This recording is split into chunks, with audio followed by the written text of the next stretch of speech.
Hello everyone, I am Akash Gaur. Welcome back to your Indian medical lecture. Guys, नया topic लेकर आए आप लोग के लिए मैं गैस्ट्रिक अल्सर या पेट में जो अल्सर या छाले हो जाते हैं, पेप्टिक अल्सर जिसे कहा जाता है, क्या होता है, कैसे होता है और इनके सिक्वेंशियली ट्रीटमेंट, एक एक करके सारे ट्रीटमेंट, इनकी दवाइयों के बारे में हम समझेंगे। स्टार्ट करते हैं।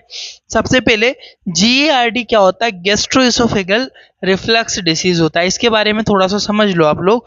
देखो, it is a digestive disorder which is affect lower oesophageal part. देखो, नीचे क्या होता है, एसिड पेट में बहुत ज्यादा बन जाता है, उसकी वजह से क्या होता है, रिफ्लक्शन होने लगता है एसिड का।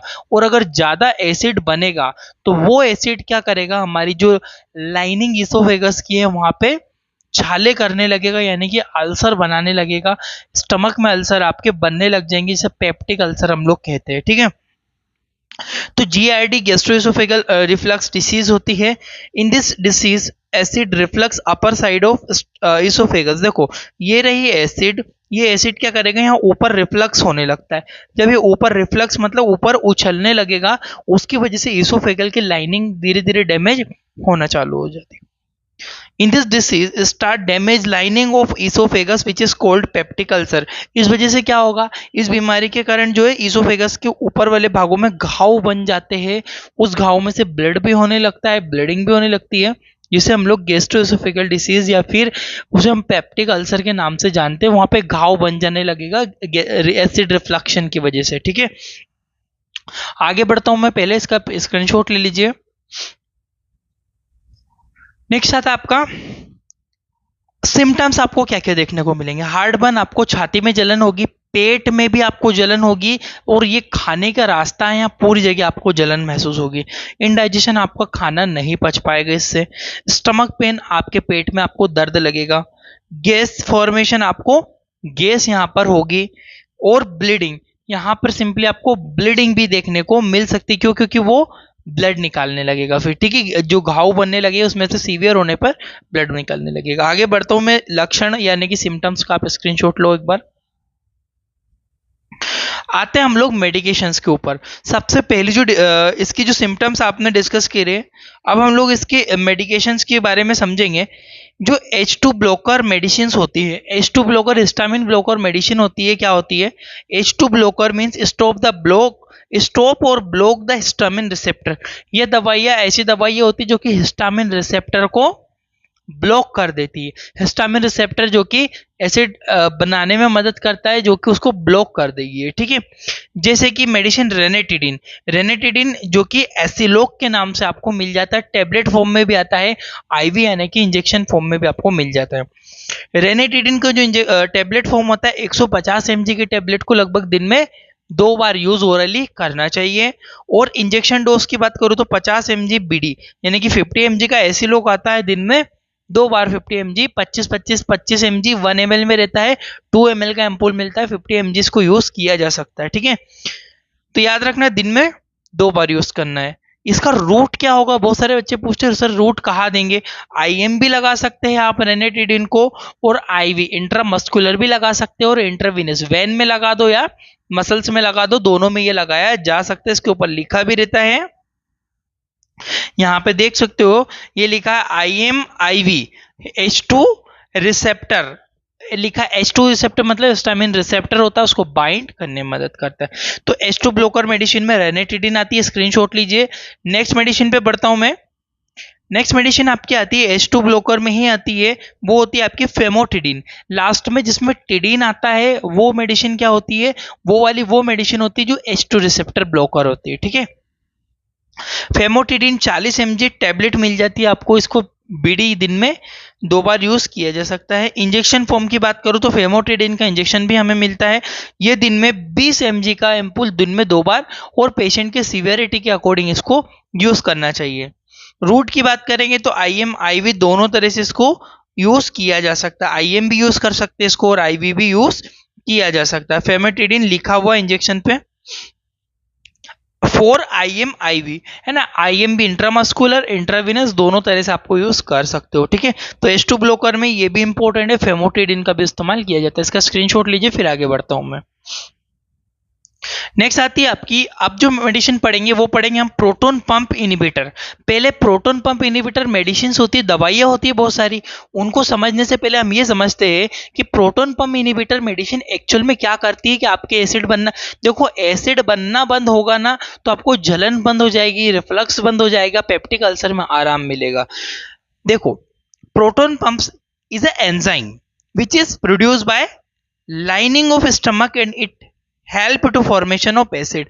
देखो जो प्रोटोन पंप्स जो होता है एक प्रकार का एंजाइम होता है, ठीक है, ये कहाँ बनता है, हमारा जो स्टमक है उसकी लाइनिंग के द्वारा प्रोड्यूस होता है, उसकी लाइनिंग के द्वारा ये बनता है। प्रोटोन पंप एक एंजाइम होता है जो कि आमाशय की दीवारों के द्वारा स्रावित होता है, जो कि एसिड बनने में मदद करता है। अब ये एसिड बनाएगा, अब हमको क्या करना है, इस प्रोटोन पंप एंजाइम को बंद कर देंगे, तो बंद कर देंगे तो आपका एसिड बनना थोड़ा कम हो जाएगा। जैसे कि दिस मेडिसिन स्टॉप, जो प्रोटोन पंप इनिबिटर मेडिसिन है ना वो स्टॉप कर देगी इस एंजाइम की एक्टिविटी को, है ना, ये दवाइयाँ इस एंजाइम की एक्टिविटी को बंद कर देती है, ब्लॉक कर देती है और स्टॉप कर देती है। स्क्रीनशॉट लीजिए, फिर मेडिकेशन के ऊपर स्विच करते हैं हम लोग। पहली दवाई आती है पेंटोप्राजोल, सॉरी ओमेप्राजोल, वो भी इसी क्लास की होती है। पहले ओमेप्राजोल को समझते हैं। ओमेप्राजोल को टेबलेट फॉर्म में भी अवेलेबल है और इंजेक्शन फॉर्म में भी अवेलेबल है। 40 mg की जो टेबलेट है दिन में मरीज को 2 बार यूज कर सकता है, और 40 mg का इंजेक्शन भी है पेंटाप्राजोल का, बीडी दे सकते हैं इसको भी। रूट क्या रहेगा, इसको केवल आईवी इंट्रावेनस ही यूज करना है। इस इंजेक्शन के ऊपर लिखा भी होता है फॉर आईवी यूज ओनली। जो पेंटाप्राजोल है, सॉरी ओमेप्राजोल है, जो कि प्रोटोन पंप इनहिबिटर क्लास की मेडिकेशन है, इसको केवल इंट्रावेनस ही दिया जाता है, आईएम यूज नहीं करते। टेबलेट फॉर्म में 40 mg 2 बार और इंजेक्शन फॉर्म में 40 mg 2 बार। स्क्रीनशॉट लीजिए। अब आता है पेंटाप्राजोल। देखो ओमेप्राजोल था, पेंटाप्राजोल भी प्रोटोन पंप इनहिबिटर ही होता है, यानी कि वो उसकी एंजाइम की एक्टिविटी को बंद करता है। 40 mg की ये होता है, वो बीडी दिन में मरीज को 2 बार ये टेबलेट दी जाती है। इंजेक्शन फॉर्म भी पेंटाप्राजोल का 40 mg दिन में 2 बार यूज करना है। आईवी इंट्रावेनस, यानी कि प्रोटोन पंप इनहिबिटर क्लास की मेडिकेशन को केवल आईवी इंट्रावेनस ही यूज किया जाता है, आईएम नहीं करना चाहिए, लिखा हुआ है इस पे भी। 40 mg इंजेक्शन होता है। पेंटोप ब्रांड जो होती है, पेंटोप बहुत फेमस ब्रांड है, पेंटोप के नाम से मार्केट में आपको मिल जाता है। पेंटाप्राजोल जो इसके अंदर है कंपोजिशन पाया जाता है। 4 इंजेक्शन 40 mg। स्क्रीनशॉट लीजिए, फिर आगे बढ़ता हूं। अब हमारा आता है लेंसोप्राजोल। देखो अब ये भी प्रोटोन पंप इनहिबिटर क्लास की मेडिकेशन होती है। लेंसोप्राजोल 30 mg टेबलेट जो है, टेबलेट फॉर्म अगर यूज करेंगे तो लेंसोरोल के नाम से मिलेगा आपको टेबलेट, और लेंसोप्राजोल इसके अंदर कंपोजिशन पाया जाएगा। 30 mg लगभग दिन में 2 बार यूज कर सकते हैं, और 30 mg का इंजेक्शन भी लेंसोप्राजोल के नाम से मिल जाता है, इसको भी जेनरिक नाम से मिल जाएगा, इसको भी दिन में 2 बार दिया जा सकता है। इंट्रावेनस रूट इसका आईवी ही रहेगा, ओनली आईवी ही इसका इस्तेमाल करना चाहिए। आप इसका स्क्रीनशॉट लीजिए, फिर आगे बढ़ता हूं मैं। नेक्स्ट आता है आपका एंटासिड। अब हमको एंटासिड मतलब अब जो एसिड बन चुका है उसका क्या करोगे, तो आपको एसिड को ब्लॉक करना पड़ेगा, एसिड को बंद करना पड़ेगा, न्यूट्रलाइज करना पड़ेगा। तो उसके न्यूट्रलाइजेशन के लिए antacid neutralise the acid in stomach. हमारे पेट में जो स्टमक के अंदर जो क्या बनता है एसिड, उसको न्यूट्रलाइज करने का काम करते हैं एंटासिड्स। क्या होते हैं, अमोनियम हाइड्रोक्साइड और मैग्नीशियम हाइड्रोक्साइड का कॉम्बिनेशन का एक सिरप मिलता है आपको, ये मिलता है आपको पेनगोन फाइन के नाम से। इसमें लिखा हुआ है देखो, एल्यूमिनियम हाइड्रोक्साइड और मैग्नीशियम हाइड्रोक्साइड सस्पेंशन। इसका ये क्या है, ये एसिड को न्यूट्रलाइजेशन का काम करते हैं। देना कितना है, 5 ml बीडी दिन में 2 बार इसको दिया जा सकता है। काफी इफेक्टिव है, अच्छा है, सेफ है, ज्यादा साइड इफेक्ट नहीं है इसके, बहुत ज्यादा यूज किया जाता है। एंटासिड कैटेगरी का बिलोंग करता है। स्क्रीनशॉट लीजिए, फिर आगे बढ़ता हूं। नेक्स्ट एंटासिड में एक एंटासिड डिस्कस किया, अब दूसरा एंटासिड आता है आपका एंटासिड। ये तो बहुत ज्यादा यूज होता है, ये भी एसिड को न्यूट्रलाइज करता है। ये आता है आपका मेगाल्ड्रेट और इसमें सिमेथिकोन, ठीक है, मेगाल्ड्रेट प्लस सिमेथिकोन दोनों का कंपोजिशन मिक्स करके ये बनाया गया है, जो कि अल्जेल के नाम से आपको मिलता है मार्केट में। आपको ये अल्जेल के नाम से मिल जाएगा, बहुत फेमस ब्रांड है अल्जेल करके, ठीक है। एंटासिड होता है, लिखा हुआ है। और इसके अंदर जो होता है मेगाल्ड्रेट और सिमेथिकोन ओरल सस्पेंशन होता है, ठीक है, माउथ के द्वारा यूज किया जाता है। 5 ml बीडी दिन में 2 बार इसको यूज किया जा सकता है। अल्जेल काफी इफेक्टिव और बहुत जल्दी रिलीफ होता है। इसका स्क्रीनशॉट लीजिए, फिर आगे बढ़ता हूं। नेक्स्ट आता है आपका अपर सॉरी अल्सर प्रोटेक्ट। अब अल्सर जो बने हैं उनको प्रोटेक्ट करना है। क्यों करना है? क्योंकि अल्सर है, घाव है, और घाव में और एसिड डालोगे तो और घाव बनेगा, तो उसके ऊपर एक दीवार, एक परत बनानी है हमें, ठीक है। वो एक मेडिकेशन करती है।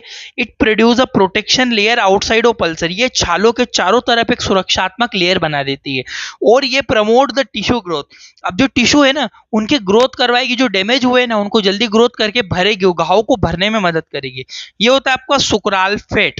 कंपोजिशन होता है सुक्राल फेट, और सुक्राल के नाम से आपको बाजार में मिल जाएगी। काफी फेमस ब्रांड है सुक्राल। सुक्राल के नाम से ही इस्तेमाल की जाती है, सुक्राल के नाम से मिलेगी। इसका भी इस्तेमाल as it is 5 ml BD दिन में मरीज को 2 बार ये इस्तेमाल किया जा सकता है। स्क्रीनशॉट लीजिए, फिर आगे बढ़ता हूं।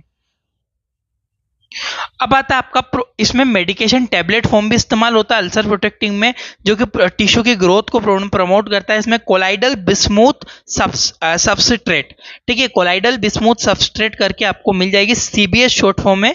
ये 240 mg की जो टैबलेट है, 240 mg की टैबलेट बीडी मरीज को दिन में 2 बार दी जाती है। काफी अच्छा रिजल्ट, काफी जल्दी घाव भरने में, छाले भरने में, छालों का रिकवरी में बहुत ज्यादा इस्तेमाल की जाती है। आई होप आपको पेप्टिक अल्सर समझ में आया होगा। थैंक यू फॉर वॉचिंग आपका अपना इंडियन मेडिकल लेक्चर।